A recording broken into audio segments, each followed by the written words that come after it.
Hello, and welcome to the Fighting Moose podcast.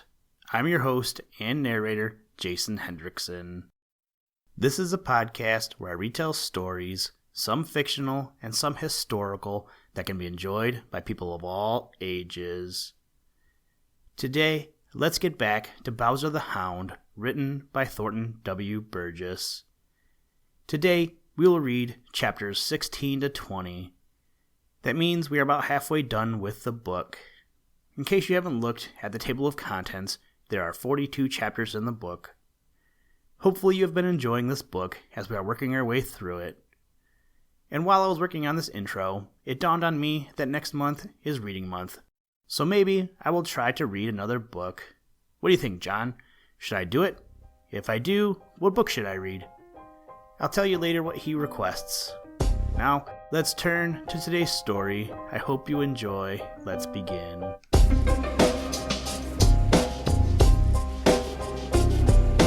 Liftoff. We have a liftoff. We choose to go to the moon in this decade and do the other things, not because they are easy, but because they are hard. Chapter 16. Why Reddy Went Without a Chicken Dinner. A dinner is far better lost than eaten at too great a cost. Bowser the Hound. Can you imagine Reddy Fox with a chicken dinner right before him and not touching it? Well, that is just what happened in Farmer Brown's henhouse. It wasn't because Reddy had no appetite. He was hungry, very hungry. He always is in winter. Then it doesn't often happen that he gets enough to eat at one meal to really fill his stomach. Yet here he was with a chicken dinner right before him, and he didn't touch it. You see, it was this way. Reddy's wits were working very fast there in Farmer Brown's henhouse. He knew that he had only a forlorn chance of escaping when Farmer Brown's boy should come to open the henhouse in the morning. He knew that he must make the most of that forlorn chance. He knew that freedom is 1,000 times better than a full stomach. On one of the lower roosts sat a fat hen. She was within easy jumping distance. Reddy knew that with one quick spring she would be his. If the henyard gate had been open, he would have wasted no time in making that one quick spring. But the henyard gate, as you know, was closed fast. I'm awfully hungry, muttered Reddy to himself, but if I should catch and eat that fat hen, Farmer Brown's boy would be sure to notice the feathers on the floor the very minute he opened the door. It won't do, Reddy. It won't do. You can't afford to have the least little thing seem wrong in this henhouse. What you have got to do is to swallow your appetite and keep quiet in the darkest corner you can find. So Reddy Fox spent the rest of the night curled up in the darkest corner, partly behind a box. All the time his nose was filled with the smell of fat hens. Every little while a hen who had been crowded too much on the roost would stir uneasily and protest in a sleepy voice. Just think of what Reddy suffered. Just think how you would feel to be very, very hungry and have right within reach the one thing you like best in all the world to eat and then not dare to touch it. Some foolish folks in Reddy's place would have eaten that dinner and trusted to luck to get out of trouble later, but Reddy was far too wise to do anything of the kind. Doing as Reddy did that night is called exercising self-restraint. Everybody should be able to do it, but it sometimes seems as if very many people cannot do it. Anyway, they don't do it, and because they don't do it, they are forever getting into trouble. Reddy knew when morning came, although the henhouse was still dark. Somehow or other, hens always know just when jolly, round, red Mr. Sun kicks his blankets off and begins his daily climb up in the blue, blue sky. The big rooster on the topmost perch stretched his long neck, flapped his wings, and crowed at the top of his voice. Reddy shivered. It won't be long now before Farmer Brown's boy comes, thought he. Chapter 17. Farmer Brown's boy drops a pan of corn. Who, when surprised, keeps calm and cool, is one most difficult to fool. Bowser the Hound. In his lifetime, Reddy Fox has spent many anxious moments, but none more anxious than those in which he waited for Farmer Brown's boy to open the henhouse and feed the biddies on this particular morning. From the moment when the big rooster on the topmost perch stretched forth his neck, flapped his wings, and crowed as only he can crow, Reddy was on pins and needles, as the saying is. Hiding behind a box in the darkest corner of the henhouse, he hardly dared to breathe. You see, he didn't want those hens to discover him. He knew that if they did, they would make such a racket that they would bring Farmer Brown's boy hurrying out to find out what the trouble was. Reddy had had experience with hens before.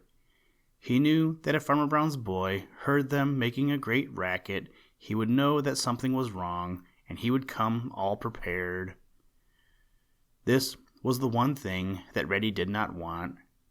His one chance to escape would be to take Farmer Brown's boy entirely by surprise. Never had time dragged more slowly. The hens were awake, and several of them flew down to the floor of the henhouse. They passed so close to where Reddy was hiding.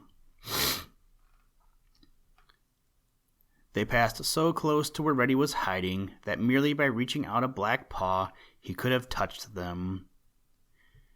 Because he took particular pains not to move, not even to twitch a black ear, they did not see him. Anyway, if they did see him, they took no notice of him. How the moments did drag. All the time he lay there listening, wishing that Farmer Brown's boy would come, yet dreading to have him come. It seemed ages before he heard sounds which told him that people were awake in Farmer Brown's house. Finally, he heard a distant door slam. Then he heard a whistle, a merry whistle. It drew nearer and nearer. Farmer Brown's boy was coming to feed the hens. Reddy tried to hold his breath. He heard the click of the henyard gate as Farmer Brown's boy opened it. Then he heard the crunch, crunch, crunch of Farmer Brown's boy's feet on the snow. Suddenly, the henhouse door was thrown open, and Farmer Brown's boy stepped inside. In his hands, he held a pan filled with the breakfast he had brought for the hens. Suddenly, a box in the darkest corner of the henhouse moved.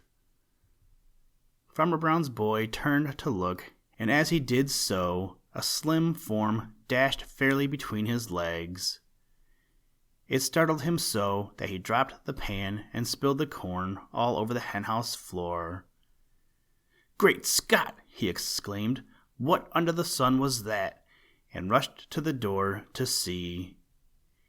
He was just in time to get a glimpse of a red coat and a bushy tail disappearing around a corner of the barn. Chapter 18. Mutual Relief. The wise fox knows that with every chicken he steals, he puts an increased price on his own skin. Bowser the Hound. When Reddy Fox dashed between the legs of Farmer Brown's boy and ran out of the open door of the henhouse, it was with his heart in his mouth. At least, it seemed that way. Would he find the henyard gate open? Supposing Farmer Brown's boy had closed it after he entered. Reddy would then be a prisoner, just as he had been all night, and all hope would end. Just imagine with what terrible anxiety and eagerness Reddy looked towards that gate as he dashed out of the open door. Just imagine the relief that was his when he saw that the gate was open. In that very instant, the snowy outside world became more beautiful and wonderful than ever it had been in all his life before. He was free, free, free. If ever there was a surprised boy, that boy was Farmer Brown's, as he watched Reddy twist around a corner of the barn and disappear. "Reddy Fox!" he exclaimed.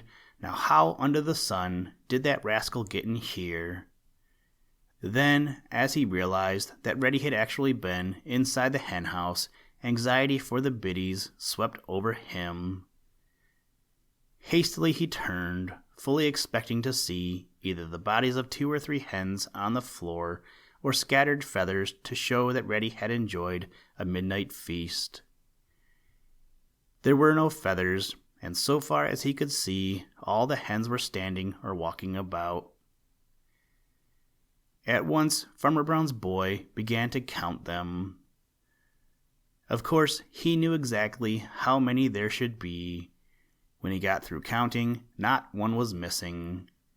Farmer Brown's boy was puzzled. He counted them again. Then he counted them a 3rd time. He began to think there must be something wrong with his counting. After the 4th count, however, he was forced to believe that not a single one was missing. If Reddy Fox had been relieved when he discovered that henyard gate open, Farmer Brown's boy was equally relieved when he found that not a single biddy had been taken. When 2 people are relieved at the same time, it is called mutual relief. But there was this difference between Reddy Fox and Farmer Brown's boy. Reddy knew all about what had happened, and Farmer Brown's boy couldn't even guess. He went all around that henhouse, trying to find a way by which Reddy Fox had managed to get in. Of course, he discovered that the little sliding door where the biddies go in and out of the henhouse was open. He guessed that this was the way by which Reddy had entered. But this didn't explain matters at all. He knew that the gate had been latched when he entered the henyard that morning. How had Reddy managed to get into that henyard with that gate closed? To this day, Farmer Brown's boy is still wondering. Chapter 19. Where was Bowser the Hound? A good hound never barks on a cold trail. Bowser the Hound. Where was Bowser the Hound? That was the question which was puzzling all the little people who knew him. Also, it was puzzling Farmer Brown's boy and Farmer Brown and Mrs. Brown. I have said that it was puzzling all the little people who knew him. This is not quite true, because there were 2 who could at least guess what had become of Bowser. One was Old Man Coyote, who had, as you remember, led Bowser far away and got him lost. The other was Blacky the Crow, who had discovered Bowser in his trouble and had helped him. Old Man Coyote didn't know exactly where Bowser was, and he wasn't interested enough to think much about it. He hoped that Bowser had been so badly lost that he would never return. Blacky the Crow knew exactly where Bowser was, but he kept it to himself. It pleases Blacky to have a secret which other people would give much to know. Blacky is one of those people who can keep a secret. He isn't at all like Peter Rabbit. Reddy Fox was one who was very much interested in the fate of Bowser the Hound. As day after day went by and Bowser did not appear, Reddy had a growing hope that he would never appear. "I can't imagine what Old Man Coyote could have done to Bowser," said Reddy to himself. "He certainly couldn't have killed Bowser in a fight, for that old rascal would never in the world dare face Bowser the Hound in a fight. But he certainly has caused something to happen to Bowser. If that bothersome dog never returns, it certainly will make things a lot easier for Granny Fox and myself." As for Farmer Brown's boy, he was as much puzzled as any of the little people and a whole lot more worried. He drove all around the neighborhood, asking at every house if anything had been seen of Bowser. Nowhere did he get any trace of him. No one had seen him. It was very mysterious. Farmer Brown's boy had begun to suspect that Bowser had met with an accident somewhere off in the woods and had been unable to get help. It made Farmer Brown's boy very sad indeed. His cheery whistle was no longer heard, for he did not feel like whistling. At last, he quite gave up hope of ever again seeing Bowser.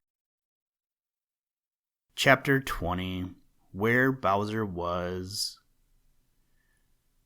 When things are at their very worst, as bad you think as they can be, just lay aside your feelings sad, the road ahead may turn, you see. Bowser the Hound. You remember that Blacky the Crow led poor Bowser to an old road and there left him. Blacky reasoned that if Bowser had any sense at all, he would know that that road must lead somewhere and would follow it. If he didn't have sense enough to do this, he deserved to starve or freeze, was the way Blacky reasoned it out. Of course, Blacky knew exactly where the road would lead. Now Bowser did have sense. Of course he did. The minute he found that road, a great load was taken from his mind. He no longer felt wholly lost. He was certain that all he had to do was to keep in that road, and sooner or later he would come to a house. The one thing that worried him most was whether or not he would have strength enough to keep going until he reached that house. You remember that he was weak from lack of food, lame, and half frozen. Poor old Bowser. He certainly was the picture of misery as he limped along that road. His tail hung down as if he hadn't strength enough to hold it up. His head also hung low. He walked on 3 legs and limped with one of those. In his eyes was such a look of pain and suffering as would have touched the hardest heart. He whined and whimpered as he limped along. It seemed to him that he had gone a terribly long distance, though really it was not far at all, when something tickled his nose, that wonderful nose which can smell the tracks of others long after they have passed. But this time it wasn't the smell of a track that tickled his nose, it was something in the air. Bowser lifted his head and sniffed long and hard. What he smelled was smoke. He knew what that meant. Somewhere not very far ahead of him was a house. With new hope and courage, Bowser tried to hurry on. Presently, around a turn of the road, he saw a farmyard. The smell of the smoke from the chimney of the farmhouse was stronger now, and with it was mingled an appetizing smell of things cooking. Into Bowser's whimper there now crept a little note of eagerness as he dragged himself across the farmyard and up to the back door. There his strength quite left him. He didn't have enough left to even bark. All he could do was whine. After what seemed a long, long time, the door opened and a motherly woman stood looking down at him. 2 minutes later, Bowser lay on a mat close by the kitchen stove.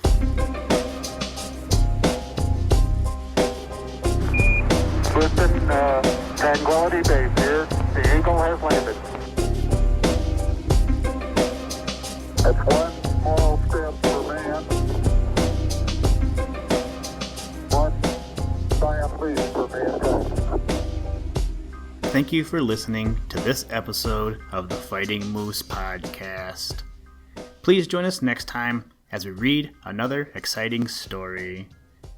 Today's music was provided by the artist Grapes, and the audio clips were provided by NASA. For more information, to contact us, or to download podcast extras, please visit www.thefightingmoose.com. Also, if you haven't done so, please leave us a review wherever you get your podcast. Thank you for your patronage, and as always, try and do a random act of kindness every day.